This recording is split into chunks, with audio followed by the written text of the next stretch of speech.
Welcome to সৌগতস diary. আজকের ভিডিওটা important হতে চলেছে। এখানে বেশ কিছু বিষয়ে আলোচনা করা হবে। অনেকেরই একটি প্রশ্ন যে কোন বিষয়ের ইন্টারভিউ আগে শুরু হবে, প্রিপারেশন কিভাবে নেব। অনেকের প্রশ্ন বিএড থেকে ঠিক কি কি পড়বো, মানে বিএডের বইপত্র খুলে বসা মানে এখন মহাসাগর পাড়ি দেবার জোগাড়। তো সেই হিসেবে বিএড থেকে ঠিক কি কি পড়বো, সাবজেক্ট তো আছেই, সাবজেক্টের বাইরে বিএড থেকে কি কি পড়বো। আচ্ছা, নেক্সট হচ্ছে গ্রুপ সি গ্রুপ ডি এর রেজাল্ট কবে, এই প্রশ্নগুলো নিয়ে আলোচনা করব আজকে। এবং আসন্ন যে ভেরিফিকেশন বা ইন্টারভিউ যে প্রসেসিং, সেই বিষয়ে কিন্তু আলোচনা হবে। 1 নম্বর কথা হচ্ছে কোন বিষয়ের ইন্টারভিউ সবার আগে হবে। দেখুন, সব থেকে বেশি সম্ভাবনা যেটার, সেটা হচ্ছে ভেরিফিকেশন শুরু হয়েছিল যে মেজর সাবজেক্টগুলো দিয়ে, হিস্ট্রি, জিওগ্রাফি, ম্যাথামেটিক্স, এগুলো দিয়ে ইন্টারভিউ শুরু হওয়ার চান্স সব থেকে বেশি। এইবার ম্যাক্সিমাম ক্ষেত্রে কি হয়, বাংলা এবং ইংরেজি এই দুটো দিয়ে তো সব কিছু শুরু হয়। তো সেই হিসেবে এবার ভেরিফিকেশন তো সেটা শুরু হয়নি। অনেকের মনে সন্দেহ যে বাংলা ইংলিশ দিয়ে শুরু হয়ে যাবে না। তো দেখুন, এই সরকারের আমলে এসএসসির সমস্ত কিছু যা ব্যাকগ্রাউন্ড আছে, সমস্ত কিছুর ভিত্তিতে কি যে হবে কি হবে না, এই জিনিস নিয়ে কোনো কথা চলে না। তার জন্য সে যত বড় ইউটিউবার হোক না কেন, আর সে যত বড় অ্যাস্ট্রোলজার হোক না কেন, যে এটা হবে, দেখুন অনেকে অনেক যুক্তির কথা বলতে পারে যে এটা হওয়া উচিত, এটা হওয়া উচিত, এরকম বলা যেতে পারে, কিন্তু এটা হবে বা হবেই না, এই সরকারের আমলে সেটা বলা যায় না। সুতরাং হিস্ট্রি জিওগ্রাফি দিয়েও শুরু হতে পারে, ম্যাথামেটিক্স, হিস্ট্রি, জিওগ্রাফি। আবার বাংলা ইংলিশ দিয়ে যদি শুরু হয়ও, সে তো ইল্লিগাল কিছু নয়, হতেই পারে। কিভাবে কি কাজ চলবে, 31 আগস্টের মধ্যে শেষ হবে কি না, ইত্যাদি বিভিন্ন রকমের অনেক প্রশ্ন আছে, এর কোনো উত্তর নেই। ওয়েট করতে হবে, ওয়াচ করতে হবে। ঠিক আছে, তাহলে বাংলা ইংরাজির লোকজন গায়ে হাওয়া লাগিয়ে কিন্তু ঘুরো না, এটুকুই বলার কথা। বাংলা ইংলিশ, বাংলা ইংলিশ যারা, তারা কিন্তু প্রত্যেকে প্রিপারেশনের মধ্যে থাকো। তারা কিন্তু প্রিপারেশন থেকে ছিটকে গেলে কিন্তু অসুবিধা হয়ে যাবে, কারণ কিছুই বলা যায় না, তোমাদের দিয়েও শুরু হতে পারে, যদিও সম্ভাবনা খুব কম। সম্ভাবনা সব থেকে বেশি হচ্ছে হিস্ট্রি, জিওগ্রাফি, ম্যাথমেটিক্স দিয়েই শুরু হওয়া। নেক্সট প্রশ্ন হচ্ছে বিএড থেকে কি কি পড়ব। দেখো, এই যে বিএডের বইপত্র খুলে বসা, তার যে টার্মসগুলো, তারপরে তার যে ভাষা আর কি, সে সমস্ত রপ্ত করে বিএডের সমস্ত কিছু, কারণ সত্যি সত্যি তো বিএডের সময় পড়াশোনা তো সেভাবে কেউ করে না। যদি সত্যি সত্যি পড়াশোনা করতো কেউ, তাহলে ব্যাপারটা আলাদা হতো আর কি, বিএডের জিনিসপত্র মাথায় থাকতো তাদের। কিন্তু সত্যি সত্যি আমরা কেউই বিএডের সময় ঠিকঠাক করে পড়াশোনা করি না। তো সেই বিএডের জিনিসপত্র এখন বইপত্র খুলে বসা মানে খুব কিন্তু সে মহাসাগর পাড়ি দেবার মতো অবস্থা। তাহলে কি করতে হবে, বিএড থেকে যে কোন কোন জিনিস একদম মাস্ট দেখতেই হবে। 1 নম্বর কথা হচ্ছে কমিশনগুলো, প্রকল্পগুলো, টিচিং মেথড, বিভিন্ন যে তত্ত্বগুলো, একদম সংক্ষেপে বেসিক আর কি জিনিসপত্র, ইভ্যালুয়েশন সিস্টেম, ক্লাসরুম ম্যানেজমেন্ট, এবং বিভিন্ন সিচুয়েশন বেসড প্রশ্ন আসে বিএড থেকে, এগুলো কিন্তু ভালো করে লাগবে।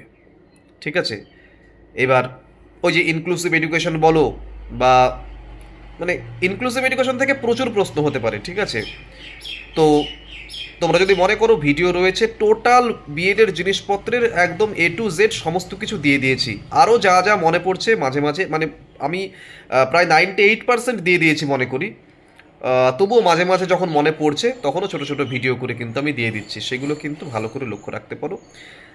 বিএডের এখন বই খুলে বসে শেষ করতে যে ওরা পারবে না, গল্পের ছলে মনে রাখো, আমার ভিডিওগুলোতে সেইভাবেই সাজিয়ে দিয়েছি, দুবার দেখলেই রেডি হয়ে যাবে। যদি মনে করো পিডিএফ কালেক্ট করবে, পিডিএফের নম্বরও দেওয়া থাকে ওখানে, সেখান থেকে পিডিএফও কালেক্ট করতে পারো, কিন্তু রেডি করতে হবে। বিএড থেকে কী কী প্রশ্ন, এরকম প্রচুর প্রচুর জিজ্ঞাসা আসছে আর কি, যে কারণে বললাম বিএড থেকে এই টপিকগুলো মাস্ট। ইভ্যালুয়েশন সিস্টেম, কমিশন, প্রকল্প, তারপরে তোমার হচ্ছে ইভ্যালুয়েশন সিস্টেম, কমিশন, প্রকল্প, ক্লাসরুম ম্যানেজমেন্ট, টিচিং মেথড, তত্ত্বগুলো, এবং বিভিন্ন সিচুয়েশন বেসড প্রশ্ন, বিভিন্ন রকমের প্রকল্পগুলো, ওগুলোও দেখতে হবে। এবার আসি গ্রুপ সি এবং গ্রুপ ডি এর রেজাল্টের কথায়, গ্রুপ সি এবং গ্রুপ ডি এর একটা স্কোর কার্ড দেওয়ার সম্ভাবনা তৈরি হয়েছিল গত সোমবার এবং মঙ্গলবার। আহ, সেটা অনেক মানে হাওয়াতে ভাসা খবরই সেটা, কিন্তু ওই যে বললাম যে 100% ভরসা নিয়ে কোনো কিছু বলা যায় না, তো কোনো স্কোর কার্ডও আসেনি।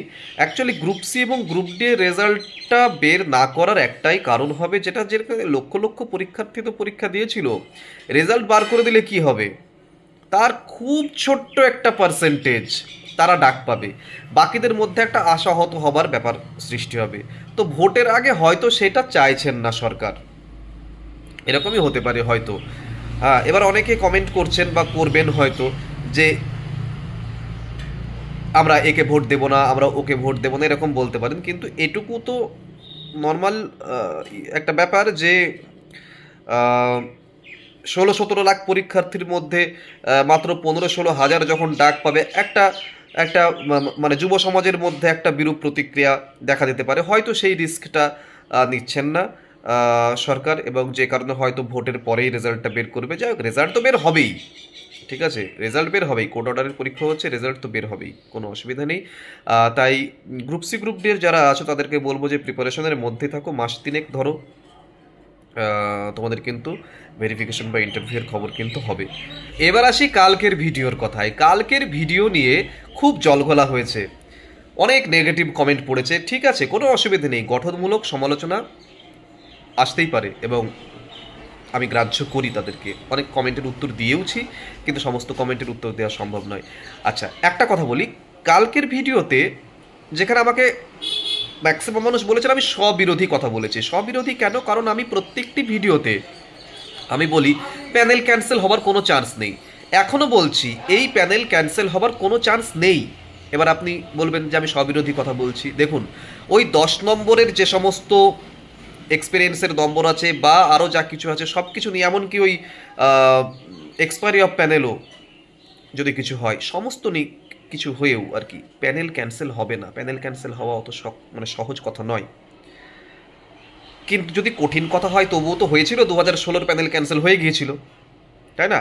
এইবার ব্যাপারটা হয়ে যাচ্ছে কি, 2016 ক্যান্ডিডেটস যারা রয়েছেন তারা কিউরেটিভ ফাইল করেছেন, এই যে কিউরেটিভ ফাইল করেছেন তাদের ফিরে আসার সম্ভাবনা ওই কিউরেটিভের মাধ্যমে 1%-এরও কম। মনে প্রাণে প্রত্যেকটি শুভবুদ্ধি সম্পন্ন মানুষ চান যে চোর ছেচড়গুলো নয়, যারা সত্যি সত্যি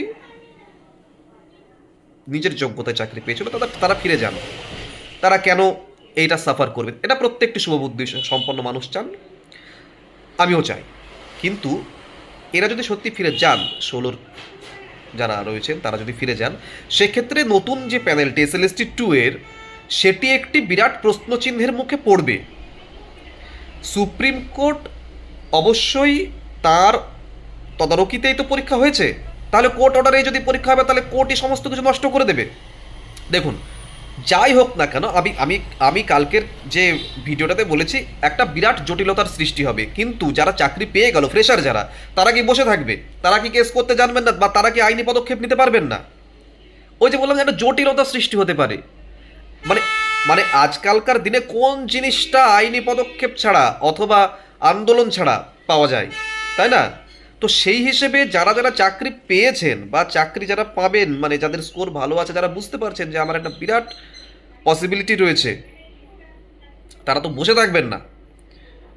তাই এখনো বলছি যে আমি পেসিমিস্টিক কোনো ভিডিও বানাইনি, প্রত্যেকটা ভিডিওতে আমি মোটিভেট করি, এবং আমি সকালবেলায় যে ভিডিওটা দিয়েছি তারপর দুপুরবেলাতে আমি তো ইন্টারভিউয়ের ভিডিও দিয়েছি, স্টাডি মেটেরিয়াল দিয়েছি, আজকেও দেবো, প্রত্যেক দিন দেবো, তাহলে সেটা কিসের জন্য দিচ্ছি? নিশ্চয়ই সেই ভরসাটা আছে বলেই দিচ্ছি। এবং ওই যে হ্যাঁ, একজন একটা কমেন্ট করেছেন দেখলাম, যে পার্সেন্ট, যে আপনার সম্ভাবনার যে পার্সেন্টেজ 1%-এরও কম, সেইটা আপনি পাবলিক করে দিয়ে সবার মধ্যে আপনি রাতের ঘুম কেড়ে নেবেন না। আমি আপনার মতকে সহমত প্রকাশ করছি আপনার মতের সঙ্গে। হ্যাঁ, এটা একদম ঠিক বলেছেন, যার সম্ভাবনা 1%-এরও কম সেটা বলে দিয়ে সবার রাতের ঘুম কেড়ে নেওয়া এটা সত্যিই উচিত নয়। আমি একটা পসিবিলিটির কথা বলেছিলাম আর কি, ঠিক আছে? ভয় নেই, ভয় নেই, ফ্রেশার যারা রয়েছে, ফ্রেশার ভাই বোনেরা যারা রয়েছে, তাদেরকে প্রত্যেকে বলছি ইন্টারভিউয়ের জন্য প্রিপেয়ার্ড হও। যদি সেটা না হয় তাহলে আমি প্রত্যেক দিন কেন বলি যে ইন্টারভিউয়ের প্রিপারেশন নাও, আর আমি কেন রোজ আমি ভিডিও দিই, তাই না? সুতরাং এগুলো নিয়ে এত মাথা ঘামানোর কিছু নেই। একটা জিনিস মাথায় রাখতে হবে যে এমন একটা জায়গায় আহ, মানে আমরা এমন জটিলতার মধ্যে পড়ি তো, যেখান থেকে বেরিয়ে আসা মানে সেই ওটাকে কি বলে, চোরাবালির মধ্যে পড়া, যত লাফায় ঝাপায় তত আরো ঢুকে যায়, এরকম অবস্থা। যেরকম যে আপার প্রাইমারিটা হয়েছিল, আমরা তো জানতাম আপার প্রাইমারির কোনোদিন নিয়োগই হবে না, সেই জটিলতা থেকেও আস্তে আস্তে বেরিয়ে আসা গেছে। এই যে যখন যোগ্য অযোগ্য আলাদা করতে পারলো না বা এরকম বিভিন্ন ক্যাচাল হলো এবং সবার চাকরি চলে গেল, এমন একটা খিচুড়ি সৃষ্টি হলো যে খিচুড়ির কোথায় কি, যে খিচুড়ির মানে সেই চাল ডালকে তো আর আলাদা করা গেল না। তাহলে ওই রকমের যে জটিলতা, এবং তারপর থেকে আবার একটা উত্তরণের পথ এসেছে, সেটা পরীক্ষার মাধ্যমেই বলো বা যেভাবেই হোক না কেন এসেছে। কিন্তু যখন সেই খিচুড়ির মধ্যে মানুষ পড়ে না, তখন আর তার কোনো মাথার ঠিক থাকে না। এই জটিলতা দেখেছি চোখে। সেই জটিলতা থেকে বলছি যে প্রচণ্ড একটা জটিলতার সৃষ্টি হতে পারে যদি 2016 কিউরিটিভে ফিরে যায়। তারা ফিরে যাচ্ছে, কিন্তু এই প্যানেলটা নিয়ে একটা জটিলতার সৃষ্টি হতে পারে, কিন্তু সেখান থেকে উত্তরণ আছে। এবং ফ্রেশার ভাই বোনদের বলছি, যারা যারা চাকরি পেয়েছো বা পাবে, হ্যাঁ সত্যি ওই 1%-এর জন্য রাতের ঘুম, 1%-এরও কম পসিবিলিটি যেটার, সেটার জন্য, ওই জটিলতার জন্য অতটা হ্যারাস্ট হওয়ার কিছু নেই। ওই যিনি কমেন্ট করেছিলেন, আমার নামটা মনে নেই, মানে আমি সত্যি সত্যি তার কমেন্টের সঙ্গে সহমত।